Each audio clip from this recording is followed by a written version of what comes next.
Oke, ini soal TKP HOTS untuk persiapan CPNS 2021 besok ya. Soal ini disusun berdasarkan pengalaman member kami, member Chat BKN saat tes CPNS tahun 2019 ya.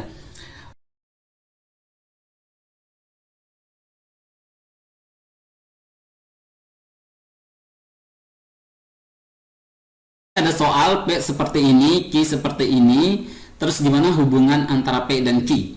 Kalau kita kerjakan dengan cara biasa, ini dikali, ini dikuadratkan, hasil perkalian ini dikurang kuadrat ini, lalu tambah 1, terus hasil kuadrat ini dikurangin hasil perkalian ini, pasti lama dan tentu menyita waktu yang cukup banyak ya. Karena dalam tes itu kita sebisa mungkin dikerjakan secara efektif. Tapi kalau kita tahu teorema konsep bilangan, di sini soal ini pasti gampang banget ya. Misalnya saya kasih contoh 2, 3, 4.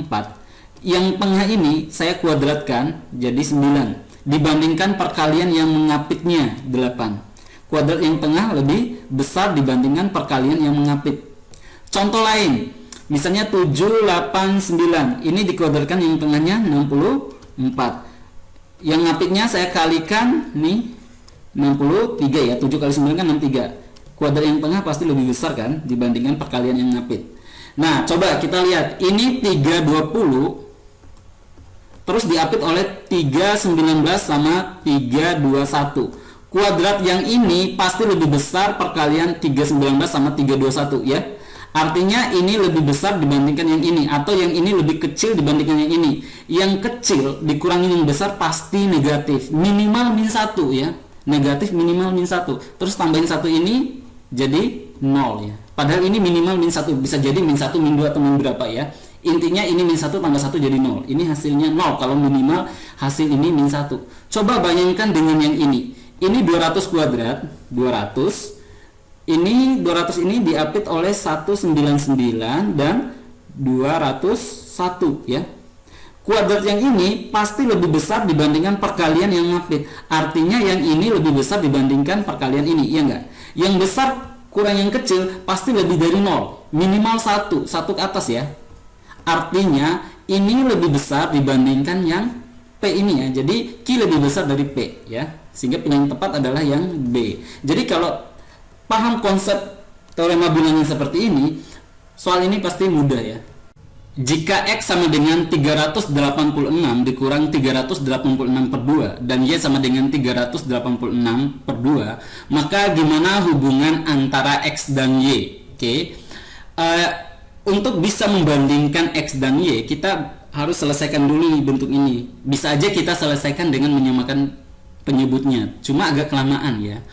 Coba perhatikan nih, ini 386, 386, 386. Kita ganti aja 386 nih dengan sesuatu ya, karena semuanya kan sama 386 ya. Sesuatu dikurang sesuatu dibagi 2, atau sesuatu dikurang setengahnya, berarti tinggal setengah dari sesuatu itu ya, atau sesuatu bagi 2. Coba ini ya, ini kita udah ganti tadi 386 jadi sesuatu ya, sesuatu per 2 ya enggak. Nah coba lihat, sama kan, artinya X sama dengan Y ya. Oke, jadi pilihan yang tepat adalah yang C. Oke, yang C ya. Seorang tukang mengecat tembok dengan tinggi 3 meter. Nah, jadi udah tahu nih tinggi temboknya 3 meter ya. Dan telah selesai sepertiganya. Kemudian dia melanjutkan mengecat seluas 10 meter kuadrat, yang berarti sudah 3/4 selesai. Berapa panjang tembok tersebut? Oke, berarti tembok ini bentuknya segi 4 ya. Udah diketahui tingginya 3, kita misalkan aja lebarnya panjangnya ini P ya, maka luasnya 3P. Oke. Nah, pertama udah dikerjakan sepertiganya, berarti sepertiga dari 3P. Sepertiga dari 3P ditambah ini 10 meter kuadrat, berarti ditambah 10 sama dengan, setelah dikerjakan tambahan 10 meter kuadrat itu sama dengan 3/4 nya udah selesai, berarti 3/4 dari keseluruhannya ini 3P ya. Oke. Sepertiga sama 3P boleh dong 3-nya dicoret. Jadi ini tinggal P ya. Nah, coba lihat, ini penyebutnya 4, biar kita nggak repot samakan penyebut, semuanya dikalikan 4 aja biar penyebutnya hilang ya. P dikali 4 jadi 4P ditambah 10 kali 4 jadi 40 sama dengan 3 kali 3 9P ya. 4P ini pindah ruas ke sini aja jadi negatif ya. Jadi 9P kurang 4P jadi berapa? 5P sama dengan ini 40 ya. Maka P sama dengan 5 ini kan pengali ya, pindah ruas jadi pembagi ya. 40 bagi 5 berapa? 8 ya. Oke, sehingga pilihan yang tepat adalah yang A ya. Oke, yang A. Simpel kan? Sebuah kompetisi catur diikuti oleh 8 orang. Masing-masing pemain bertanding tepat 1 kali dengan pemain lainnya untuk mendapatkan 2 pemain terbaik. Ada berapa banyak pertandingan yang dilakukan pada kompetisi tersebut? Oke. Jadi ini kan ada 8 pertandingan, terus satu orang tuh hanya bertanding 1 kali aja ya. Maksudnya misalnya gini, si A kalau bertanding sama si B sama aja dengan B bertanding dengan A. Ini dianggap sama gitu ya. Oke, soal ini sama aja dengan jabat tangan ya. Jabat tangan. Nah, cara cepatnya gini nih. Ini kan 8 nih, langsung aja 8 kali angka di bawahnya. Terus dibagi 2, gitu aja ya. Gitu cepatnya ya. Angkanya dikali dengan angka di bawahnya, lalu dibagi 2. 8 bagi 2 kan 4 ya. 4 kali 7 28 ya. Oke. Sehingga pilihan yang tepat adalah yang D. Tapi misalnya kalau pertandingan bola, misalnya liga ya. Liga bola misalnya. Caranya misalnya berapa banyak tim, N dikali angka di bawahnya ya, N-1. Misalnya di Liga Inggris, anggaplah banyaknya tim yang mengikuti liga 25. Jadi 25 dikali angka di bawahnya ya, 24 ya. Jadi berapa? 600 pertandingan ya. Tapi ada juga soal-soal pertandingan bola yang dikasih tahu bahwa antar tim itu hanya bertanding 1 kali aja. Enggak sistem kandang tandang seperti ini ya. Kalau sistem kandang tandang enggak dibagi 2 ya. Oke, yang ini D ya. Jika P bilangan yang menyatakan 1/4 dari 250 dan Q bilangan yang menyatakan 24 3/4% dari 250, maka gimana hubungan antara P dan Q? Sebenarnya secara nggak langsung dari pilihannya ini kan kita udah tahu ya, ini sebenarnya membandingkan antara P dan Q ya. Jadi dibandingkan. Yang namanya perbandingan, mau membandingkan, abaikan yang sama. Ngapain membandingkan hal yang sama? Berarti 250 ini sama ini coret aja ya. Nah, fokus aja 1/4 sama ini nih 24 3/4% ya. Coba 1/4 ini sama dengan 0,25. 0,25 kalau kita nyatakan dalam persen ini sama dengan 25% ya. Ini 25%. Coba lihat ini kan nggak dapat 25% kan? 24 3/4 nggak dapat 25%. Artinya 25% ini lebih besar daripada yang ini ya. Sehingga P lebih besar dari Q ya. Oke. Sehingga pilihan yang tepat adalah yang C. Oke, yang C ya. Meli berangkat dari kota A pukul 6 dan sampai di kota B pukul 12.30. Ia istirahat di kota P selama 30 menit untuk makan. Jika Meli mengendarai mobil dengan kecepatan 50 km per jam, berapakah jarak kota A ke B? Oke, pilihannya 180, 210, 230, 270, 300. Kalau berkaitan jarak kecepatan waktu gini, ingat aja nama presiden kita Pak Jokowi. Ya, JKW ya. Jarak kecepatan waktu ya. Nah, jarak ini yang ditanyakan. Coba lihat, kecepatannya 50. Masukin aja nih kecepatannya 50, terus dikali. Coba lihat, lama perjalanannya dari 06 ke 12.30 ini berapa jam? 6 jam 30 menit ya. Tapi dalam rumus ini waktu yang ditanyakan itu adalah apa? Waktu yang dimaksud di sini adalah waktu lama mengendarai mobil dengan kecepatan 50 km per jam ya. Bukan termasuk waktu istirahat makannya ini ya, bukan ya. Berarti ini coret aja nih 30 menitnya. Berarti waktu perjalanan mengendarai mobilnya adalah 6 jam. Berarti ini dikali 6 ya. 50 kali 6 300. Jadi jarak kota A ke B itu 300 km ya. Sehingga pilihan yang tepat adalah yang E ya. Oke, yang E. Jumentoro merupakan siswa termuda kelima di kelasnya.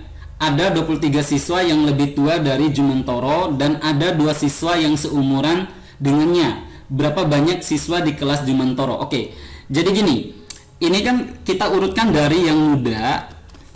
Jumantoro ini urutan kelima ya. Berarti di sini anggaplah Jumantoro di sini berarti di atasnya ada 4 orang karena Jumantoro kan urutan kelima dari yang muda ya.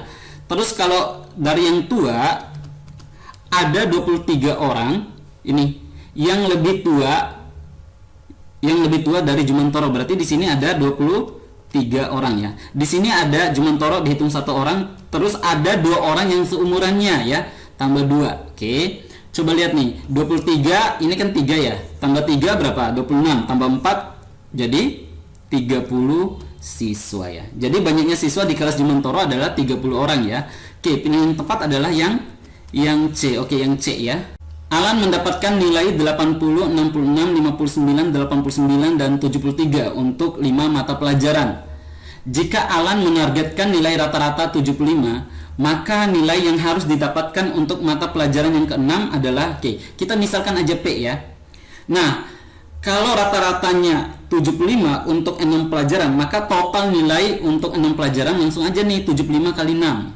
75 kali 6 itu 450. 450 ini sama dengan total 6 nilai mata pelajaran termasuk P ini ya.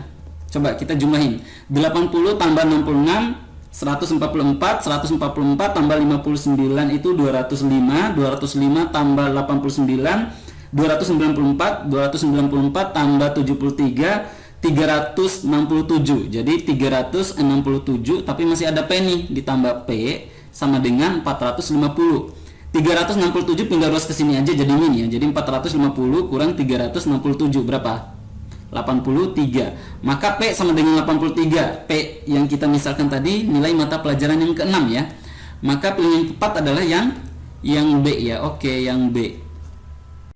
Pada pembuatan keripik pisang diketahui bahwa kadar air yang terkandung dalam pisang sebelum menjadi keripik adalah 20%. Jika pembuat keripik menginginkan hasil keripik sebanyak 120 kg, maka pisang yang dibutuhkan adalah yang mana nih? Oke, jadi ini misalkan nih pisang kandungan airnya 20% ya. Berarti yang akan jadi keripiknya 80% ya. Nah, yang ditanyakan pisangnya ini, dimana pisangnya adalah 100% dari 80% yang sama dengan 120 kg. Nah, yang ditanyakan yang 100%-nya. Nah, yang ditanyakan itu yang di atas ya. 100% dibagi 100% dibagi 80% dikali yang diketahui nih 120 ya.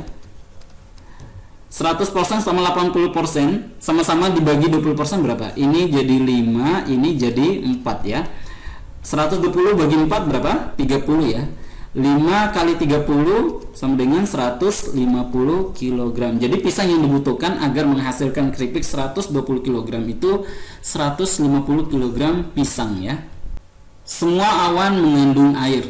Sebagian mendung adalah awan. Nah, semesta dari dua premis ini adalah mendung ya.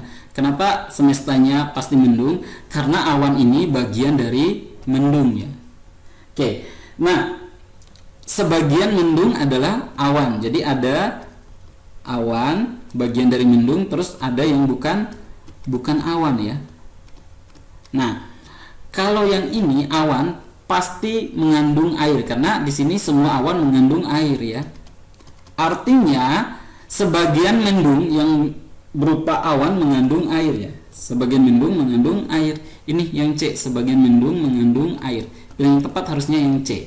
Coba yang A, semua awan adalah mendung. Semua awan adalah mendung. Sebenarnya ini benar, cuma nggak mewakili dua premis. Maksudnya gini, kenapa yang A ini benar? Kan gini, ini kan mendung. Mendung kan?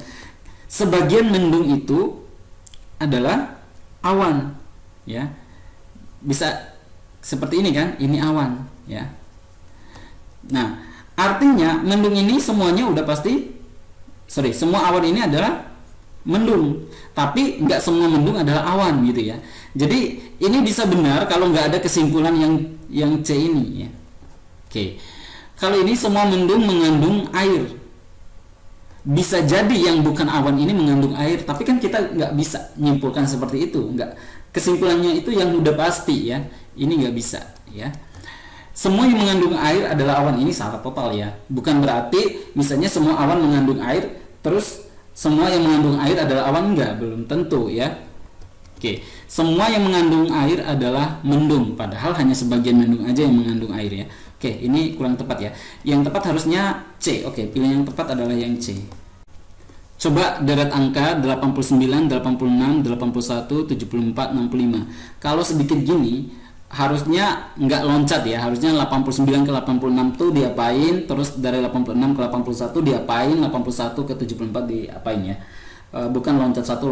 Kalau lebih banyak dikit loncat satu, kalau lebih banyak lagi coba loncat dua ya. Coba 89 ke 86 ini dikurang 3, terus 86 ke 81 ini kurang 5, terus 81 ke 74 ini dikurang 7, 74 ke 65 ini dikurang 9. Coba kurang 3, kurang 5, kurang 7, kurang 9. Ini ganjil, pengurangan ganjil dari 3. Berarti selanjutnya harusnya dikurang 11 ya. 65 dikurang 11 berapa? 54. Oke, pilih yang tepat adalah yang A ya. Oke, 720, 360, 120, 720 ke 720 kan dikurang atau ditambah 0, ini dikurang 360, ini dikurang 240, nggak beraturan ya. Coba kita tulis ya, 720, ini 360. Dari sini ke sini dibagi 2 ya, dibagi 2, terus ke 120 ini kan dibagi 3 ya. Berarti ini dibagi ke sini bagi 1 ya. Selanjutnya harusnya dibagi 4 ya. Kan bagi 1, bagi 2, bagi 3, bagi 4. Ini 30. Coba 30 ini kan kalau kita isi 30 berarti selanjutnya harusnya dibagi 5 ya. Dibagi 5 6, pas kan? Terus dibagi 6 1. Pas ya. Jadi titik-titik ini adalah 30 ya. Oke, yang C. Oke, yang C ya. Gawang titik-titik sama dengan buku titik-titik. Nah, hubungan gawang dengan apa yang serupa dengan hubungan buku dengan apa ya? Coba kita isi aja nih yang pilihan A. Lapangan bola di sini perpustakaan ya. Gawang ada di lapangan bola, buku ada di perpustakaan, masuk akal ya. Terus ini yang B, sepak bola ya. Kita isi sepak bola di sini bacaan ya. Gawang tempat bermain sepak bola, buku tempat bacaan, harusnya tempat membaca ya. Oke, kurang tepat ya. Yang C, gawang tempatnya pemain bola, buku tempatnya tulisan, nggak tepat ya. Gawang dijaga oleh penjaga gawang, buku dijaga oleh, nggak ada ya. Apa maksudnya? Nggak tepat ya. Terus gawang ada jaringnya, buku diletakkan di rak, beda ya kalimat penghubungnya ya. Berarti ini nggak tepat ya. Harusnya yang A. Oke, yang A ya. Di suatu hari, seorang psikiater mempunyai jadwal konsultasi dengan 7 pasiennya, yaitu P, Q, R, S, T, U, dan W. Masing-masing satu pasien satu jadwal konsultasi. Jadwal konsultasi urutan 1 sampai dengan 7 memenuhi kondisi berikut. Q sebelum W, U sebelum P, salah satu dari R atau T memiliki jadwal konsultasi di urutan ketiga. S tepat sebelum R atau tepat sesudah R ya, sesudah R atau sebelum R. Ini maksudnya ketentuan akhir ini RS atau SR ya. Nah, jika W urutan kedua dan P urutan kelima, maka pernyataan yang salah yang mana? Kita bikin aja nih 7 kotak ya. 7 kotak. 2, 3, 4, 5, 6, 7. Ini 1, 2, 3, 4, 5, 6, 7 ya. Katanya W urutan kedua, P urutan kelima ya. Coba yang A, R urutan, pilihan yang A, R urutan ke-6. R urutan ke-6 berarti di sini S ya. Di sini U karena U kan sebelum P kan. Di sini Q karena Q sebelum W. Berarti di sini T karena yang ketiga tuh antara R atau T. Berarti benar ya yang A. Coba yang B, S urutan ke-6. Ini kan tinggal tukar aja nih SR ya. Terus yang lainnya tetap, berarti benar dong ini. Tapi yang ditanyakan yang salah ya. Coba S urutan ke-7. Ini udah ya kan? Udah tadi ya di yang ke apa? Option yang A, karena kan R ke 6 mau nggak mau S-nya harus di 7. Coba yang C, S urutan ke-7 udah ya. Yang D, U urutan ke-1. Kalau di sini U, terus ini kan W di soalnya kan urutan kedua. Q-nya di mana? Kan Q-nya kan harus sebelum W kan. Kalau U di sini kan berarti salah ya. Nah, ini yang salah ya. Karena yang ditanyakan yang salah ya. U nggak bisa di urutan pertama. Oke, pilihan yang tepat adalah yang D ya. Oke.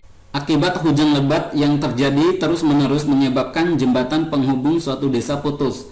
Padahal jembatan tersebut merupakan jalur transportasi utama warga di desa tersebut. Karena hal tersebut, masyarakat di desa tersebut segera melakukan gotong royong untuk membangun jembatan sementara agar tetap dapat melakukan aktivitasnya.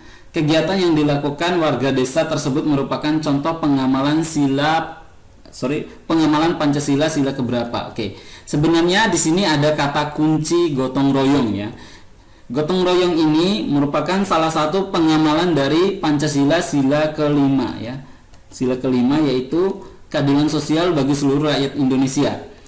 Jadi konteks soal ini itu masyarakat bahu-membahu bergotong royong dan melakukan kegiatan untuk kepentingan bersama ya, kegiatan untuk kepentingan umum. Nah, jadi kegiatan yang dilakukan untuk kepentingan umum atau kesejahteraan bersama ini termasuk pengamalan sila kelima ya. Oke. Jadi pilihan yang tepat adalah yang E ya. Oke, yang E. Dalam era globalisasi ini, semboyan Bhinneka Tunggal Ika sangatlah penting untuk menjaga persatuan dan kesatuan bangsa. Berikut ini adalah sikap yang dapat mempererat persatuan dan kesatuan adalah kecuali yang mana nih? Coba kita artikan satu persatu. Yang pertama, eksklusivisme. Eksklusivisme ini artinya memisahkan diri ya. Tapi memisahkan diri di sini bukan disintegrasi bangsa ya, tapi memisahkan diri dalam pergaulan sosial, di mana merasa dirinya lebih baik, levelnya lebih tinggi gitu ya. Bukan pemisahan diri, disintegrasi bangsa, misalnya ingin merdeka sendiri, bukan ya. Terus proaktif ini inisiatif ya, inisiatif tanpa disuruh. Kalau kuriositas ini rasa ingin tahu yang tinggi, rasa ingin tahu ya. Terus kalau optimisme ini keyakinan ya, keyakinan, semangat, spirit bisa ya. Kalau profesionalisme ini bekerja secara profesional, secara profesional. Oke, di sini sikap yang mempererat persatuan dan kesatuan, kecuali harusnya yang ini ya, karena eksklusivisme ini justru berkebalikan dengan semangat persatuan ya. Oke, sehingga pilihan tepat adalah yang A. Oke, yang A ya. Gambar ini akan jadi seperti ini, maka gambar ini jadinya seperti apa?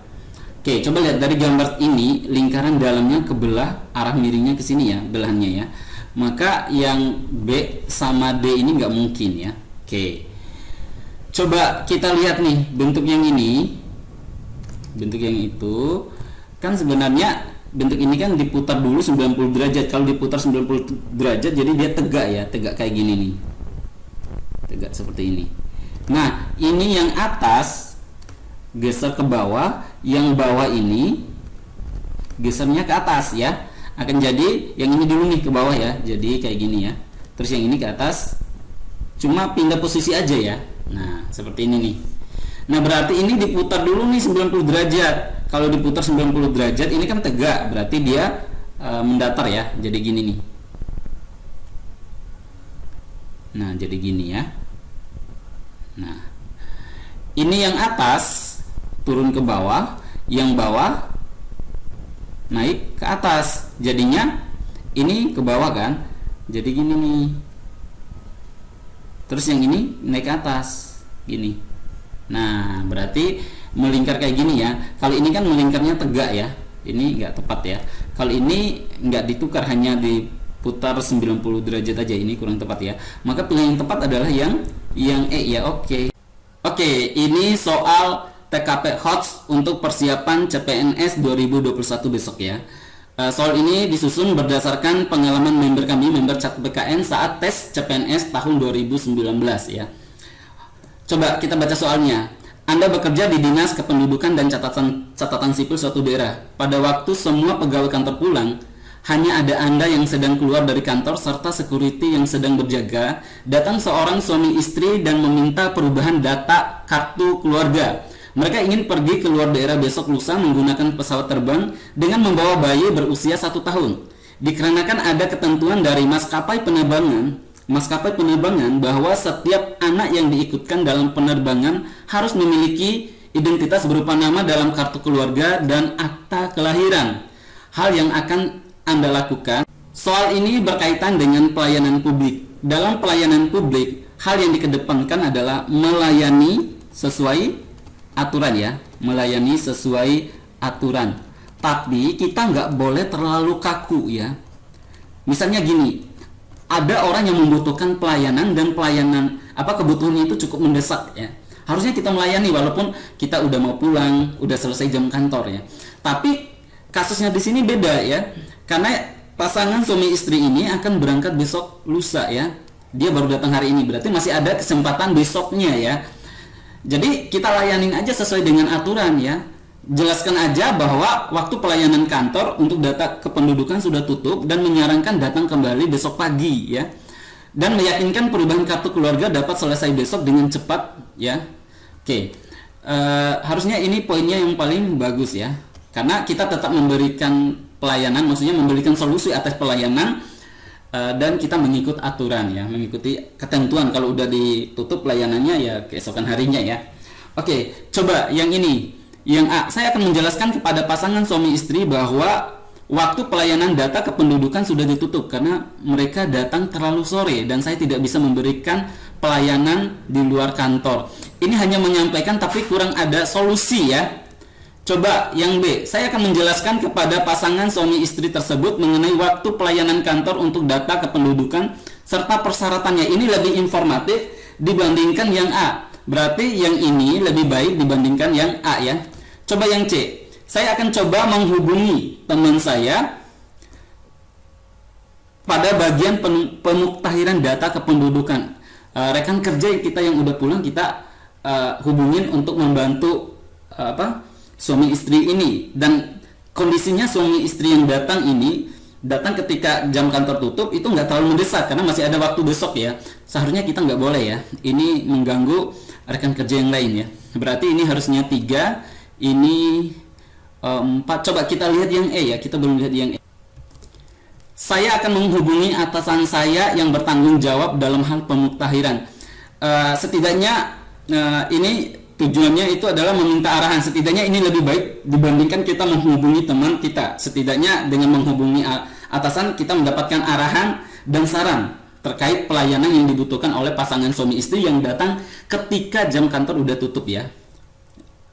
Ini lebih baik dibandingkan menghubungi temannya. Ini poinnya harusnya 2 ya. Berarti ini 3, ini pasti 4 ya. Nah seperti ini pemberian poinnya ya.